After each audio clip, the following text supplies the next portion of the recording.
to the Cute Comic Creator Quickstart Guide. This is a real short and sweet video just to get you familiar with where everything is and what it is. Let's jump straight in. Importing the assets is very simple. Let's start with the assets themselves.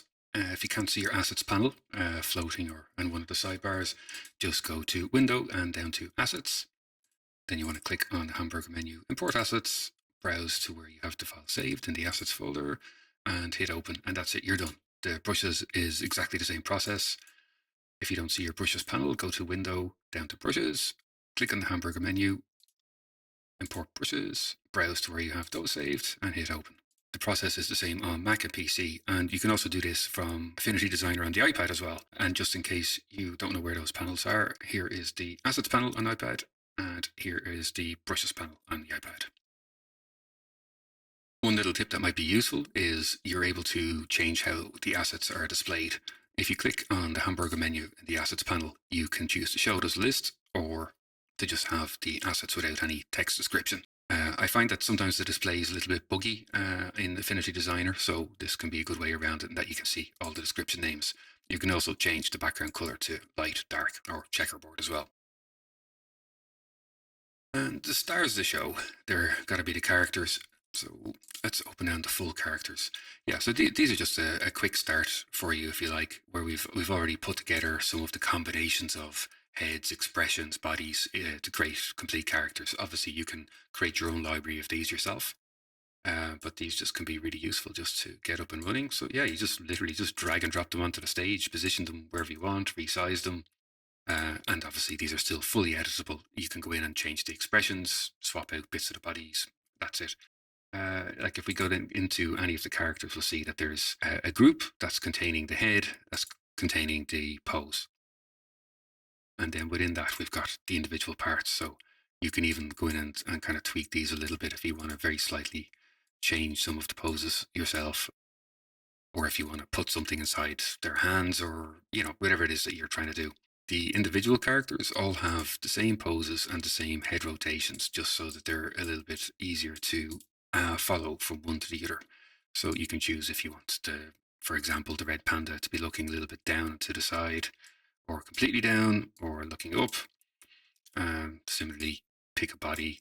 There's a whole bunch of poses there that you can use. Then obviously you can mix and match any of these whichever way you like. Let me just change the layer order.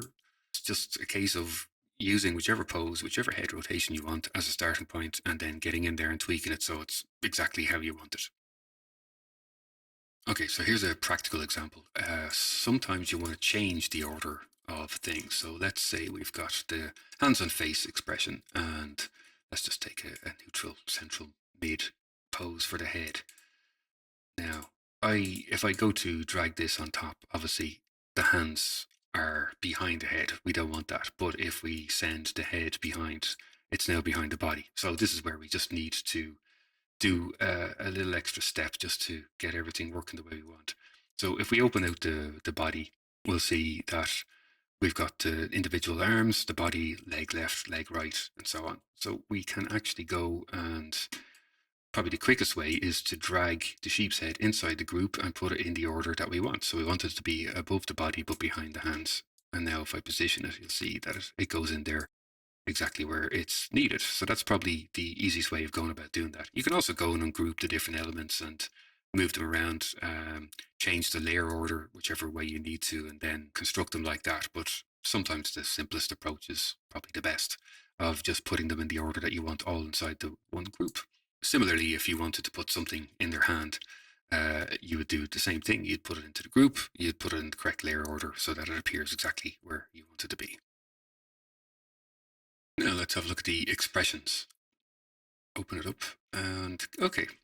So the way that all the characters and the characters' heads are grouped, if we drop down the menu here in the layers panel, and there's the squirrel's head, and within that there is an expression, and it's usually inside the head. Another way of accessing these, perhaps a little bit quicker sometimes, is to select it, double click again, and this will just let you go through the different layers of grouping. And now I've gotten to face neutral.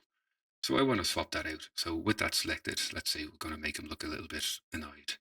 I just have to drag and drop, reposition that, using the neutral face as a guide, then select that layer and delete it. And that's it. That's all there is to swapping these in.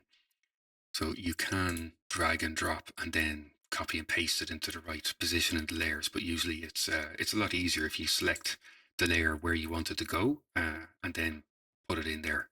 It'll appear in the right order, and it's a lot more easy to organize than having to group something afterwards. With the expressions, yeah, there's a whole load of different expressions. If I go to the character pig expressions, these are all the same expressions, but they're just custom because there's a slightly different face on the piggy. So we'll do the same thing again. We're going to get to where the existing expression is, and I'll double click to go into that, into the head shape. And now I've got the expression there, face angry. So the piggy one has his little snout. It's completely changes expression. Drag and drop in, select the one we don't want, and hit delete. And that's it. It's as simple as that to get these expressions updated.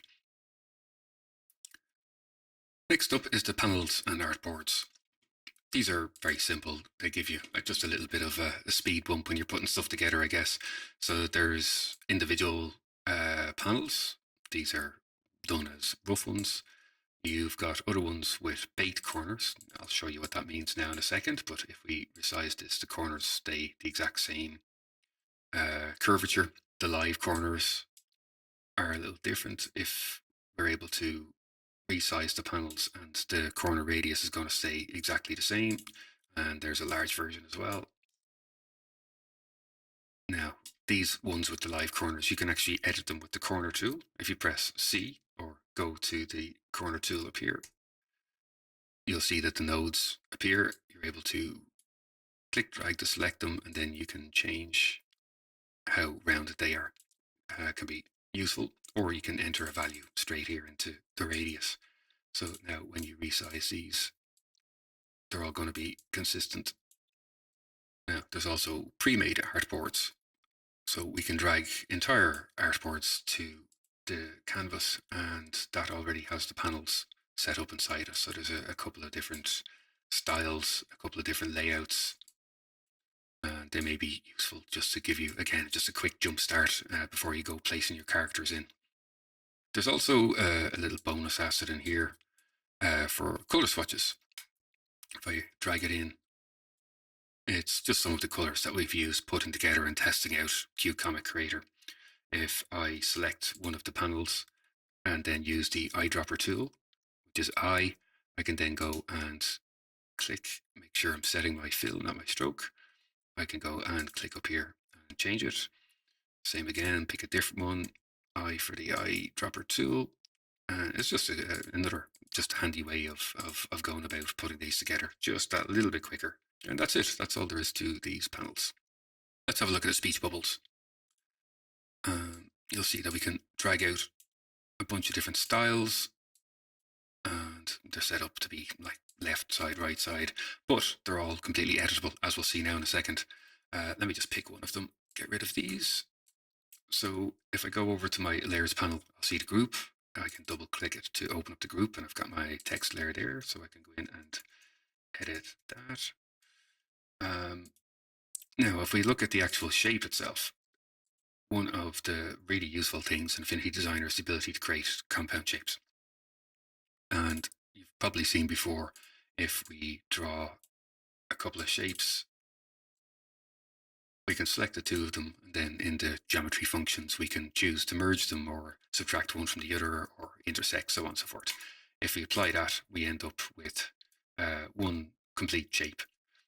If I undo that, but if we go and select both of them and hold down Alt while we click one of these functions, it's the same end result. However, instead of creating one complete shape, it creates a compound shape that's still made up of them, which means that they're still editable, so we can move them around.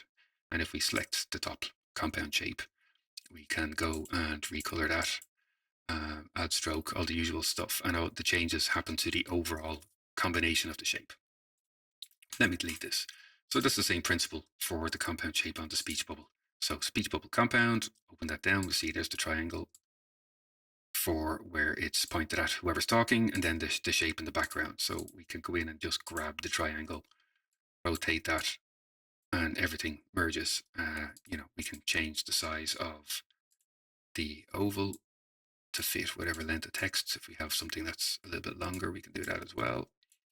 So yeah, so lots of flexibility with that system. So it's the exact same for all of the different types of speech bubbles. So you can go in and edit them. A couple of them, let me delete this.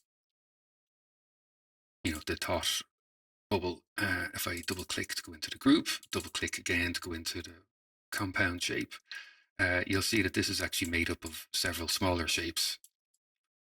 So you can copy them, rotate them, create interesting combinations of them to get whichever look that you like.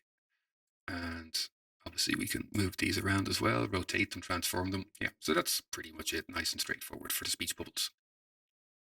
The accents and shapes are all pretty self-explanatory. Let me just open up the panel. Yeah, it's just a lot of pre-drawn elements, graphics, star clusters, branches, leaves, music notes, speed lines, all sorts of stuff that you just simply drag and drop and put them wherever you want, resize them. A couple of little tips: if you want to keep the stroke scaling with the object, just check that on in the stroke panel. In the transform panel, you can also turn on scale override. That will make sure that everything keeps consistent. Maybe you don't want that sometimes, maybe sometimes you do. It's just useful to know that that's there. To recolor them, you can obviously go in and change the fill and the stroke. You can obviously go in and recolor these however you want. I don't know, if we want to change the color of that, click the stroke. Maybe we want to keep the same color. Another way that you can achieve changing the color for both the stroke and the fill, you can actually go and you can add an effect. So on the layers panel, if you go to the effects icon, and then you want to look for color overlay, you can go and choose a new color. So sometimes that can be easier than just going and changing the individual stroke and the individual fill color. And yeah, that's it. So all sorts of stuff and accents that you can just throw in to help bring it further to life. Let's have a quick look at the brushes. So I've got my brushes panel open. I'm going to pick one of them and press B to switch to the brush tool. And yeah, you can just draw freehand, or you can switch to the pen tool and draw like that, apply your stroke.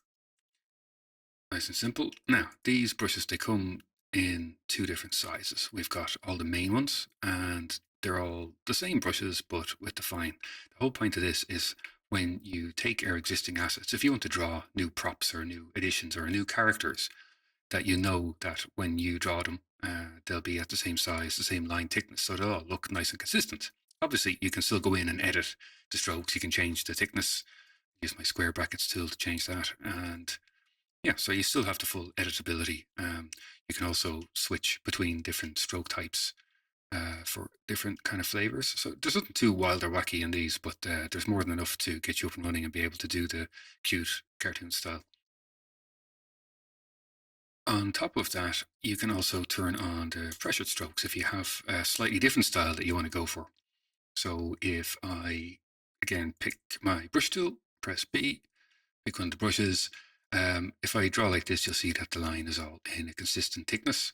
But if I go up to controller, I can go from none and change that to pressure. And now that will take into account how hard or soft I'm pressing on my tablet or on my iPad. We're planning on doing a few other videos as well that we go into more detail on how to get the best out of vector brushes in general, and a few strategies for building shapes and lines and stuff like that. So keep an eye out for those too.